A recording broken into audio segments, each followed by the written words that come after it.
welcome back to another episode. I think it was 3 or 4 videos ago I told you guys that my dad and I would be going out and hunting, and here we are tonight. We've got the lever action 3030 and we've got it loaded up. We just had a deer stroll through. We've been sitting for about 15 minutes or so. I had to set this stand that I'm sitting in tonight so I could be up above where he's at, and I'm gonna film. I didn't even bring a gun or my bow or anything, so I'm sitting in the camera seat tonight. I apologize for the wind noise. We've got some animals around us, and we're just going to sit it out for a couple hours and see if some pigs won't come in.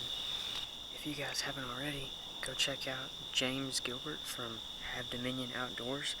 He was out here a couple nights ago sitting at this spot and then went and checked the field where we are headed next. He shot a couple of hogs. You guys can go check his videos out. They'll be linked down below and see those.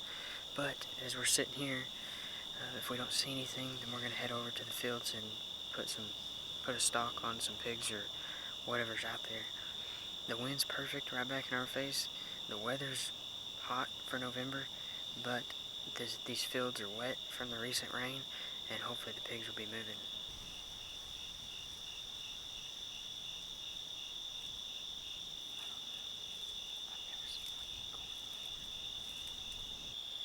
Are you ready to go check the field? Whenever you are. Alright. Things are pretty slow up here. It's 8 o'clock, and James said that those pigs were hitting that field about 9 o'clock, so we're going to load up and hop in the truck and drive over to that other field. Okay, we made it over to this field. James said he's been seeing the hogs about 9 o'clock, so I got the rangefinder here. We got the rifle, and we're going to sneak out in here and see what we can see.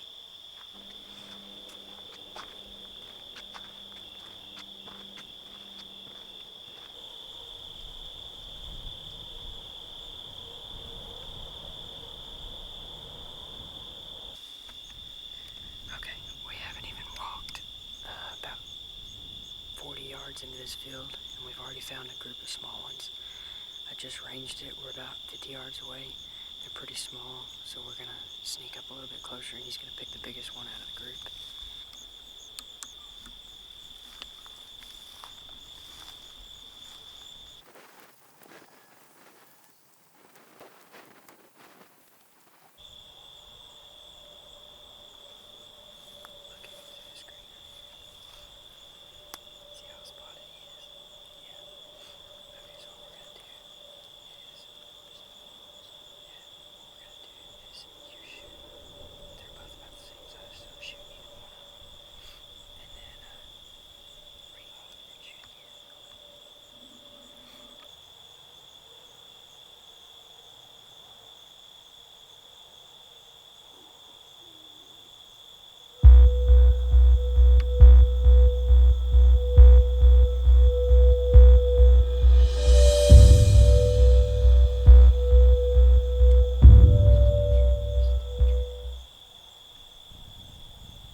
Okay, I just want to jump in here and do a little bit of filling in. I didn't film as much as I would have liked to, just because me and Dad haven't been hunting together in a year and a half, 2 years. So really just kind of trying to enjoy it and not really worrying too much about the whole filming portion of it. So what I'm doing right now is I'm going to fill you guys in. If you can see it in slow motion, the bullet just misses barely over the pig's back. And he was pretty upset, which is understandable. I would have been too. And he's kind of discouraged and was like, well, you know, after that gunshot, we probably won't see any more pigs. And I'm thinking in my head, I know how long this field is. I know that there's a feeder at the end of it. There's a tank down there. It ain't over until it's over. So this is where it gets good.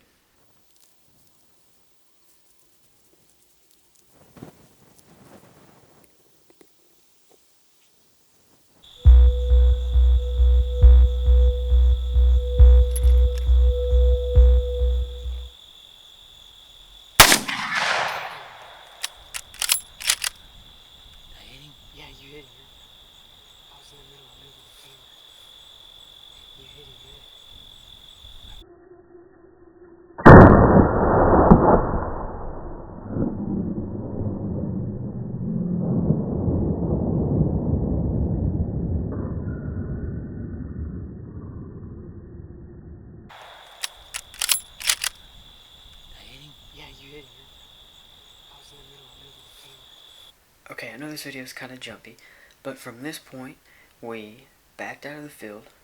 We didn't even go look for the pig or look for blood where the shot was at. And we left, got the truck, came back, and we started looking from the point where we thought the pig had started, or where we thought the pig had been shot. And I went one way, and Dad went the other way. We looked around the field for like a good 15-20 minutes and didn't find anything. So I'm headed down the tree line that you guys see in the video, and I stop and I'm talking to him. We had just met back up, and I asked him if he had seen anything, and he said, well, no, I didn't see any blood. Well, I just take my light and I look down at my feet, and there's a couple of drops. And I was like, well, I just found some, so we take off. We went a good 200 yards through the field, across the fence, and down to the river. I mean, that pig went straight down to the river. I filmed some shots of me crawling through all the brush and the briars and the thick stuff, but for some reason it's not on here. I imported it all and I don't see it, so I guess it just didn't make it or something happened. I don't know. Anyway, even if I wanted to, I could not have filmed in that mess because of how thick it was. I just thought Fairfield, East Texas brush and briars was thick. No, this was some thick stuff. After we made it through the field and crossed the fence and through some thick stuff, we made it down to like the river bank. I was on the bank. We went a good, I'd say probably 100 yards or so, and from there the pig either had two options. He could either go in the water and go swimming and come back out and around and then back up on the bank because of how steep the spot was where we were at, or his second option was go left up the bank, up the embankment, to get back up into the field. And this pig did something I thought no pig would ever do. I figured he'd go swimming because it was the path of least resistance, at least to me anyway. This pig goes straight up an embankment just like this and goes about 20 or 30 yards up it and then comes back out into the field. So I start handing stuff to my dad and I say, hold on, I'm going to climb to the top. So I'm on my chest and I'm literally like, I'm just finding footholds and I'm finding like weeds and stuff to hold on to, and I'm pulling myself up and I get to the top and I follow a really, really good blood trail. So I turn around and I come back and I help him up, and the two of us together get back up out in the field, and then we take off. We're following the blood trail another 150, 200 yards, and it just dries up. Poof, it's just gone. We spent another hour or so looking for blood, and we just couldn't find it. It was good lung blood from the time we started in the field the first time and went all the way through down the river and then all the way back up into the field. So basically we just made one big circle. Like I said, it was good lung blood. I mean, it really was, and we gave him plenty of time, but some of them are just stinking tough. I mean, they just are. They're stupid tough, and that was one of them. He had the will to survive. I mean, I'm sure he died. He was a good eating size. I really would have liked to clean that one, but that's just how it goes sometimes. Even with a gun, sometimes I don't recover animals with a bow. It happens with a 30-30 too. Even when you're at 45 yards from the animal, that's just how it goes. Some of them are just resilient. I mean, they have the will to survive, so it makes it tough. I wanted to find that pig really, really bad, just because I wanted to find it for him. I know that him and I haven't been out in, like I said, a year and a half to 2 years. He does so much for me. He's a role model to me. I look up to him. I respect him and his opinion so much. I love hearing what he has to say. I love spending time with him, going fishing together, just all around spending time in the outdoors with my dad. So he did pay for a spot on the lease. So it is still deer season, and you guys may be seeing him shoot a big buck. We never know.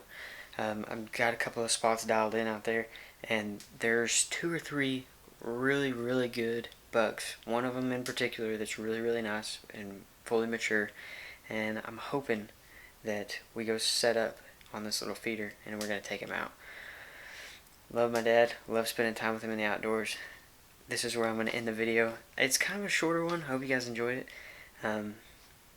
like I said, we were just out there having a good time chasing the pigs in the field. So I didn't really get around to filming too much, but we did have an absolute blast. Even though my legs are all cut up because I was wearing shorts and tennis shoes, going through all that thick crap and briars. But hey, it was totally worth it because we got to follow the blood trail, and that's part of the fun to me. So thank you guys so much for watching. I'm gonna end this video right here. Love each and every one of you. Thank you so much for watching. I think we're like, let me look. We are at almost 4,300 subscribers. You guys are absolutely awesome. This is freaking amazing. I have a goal in mind. Some of you may think this is crazy. Some of you not so much. But I would absolutely love to hit 6,000 subscribers before 2018. Now, I had my goal set for this year at 10,000. So if we could hit 10,000 before January 1st, that would be absolutely amazing. I have faith that we can do it. You guys are absolutely awesome. Keep sharing these videos, keep subscribing, keep liking, thumbsing up as always.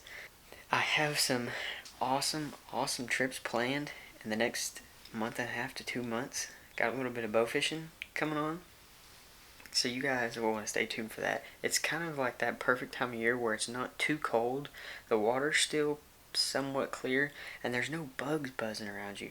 So it should be a good time. I got a guy that reached out to me and said, hey, I live around Whitney. I've got a couple of spots. I'm going to go check some more and scout some more places out, and then we'll go after Thanksgiving, so you guys can stay tuned for that.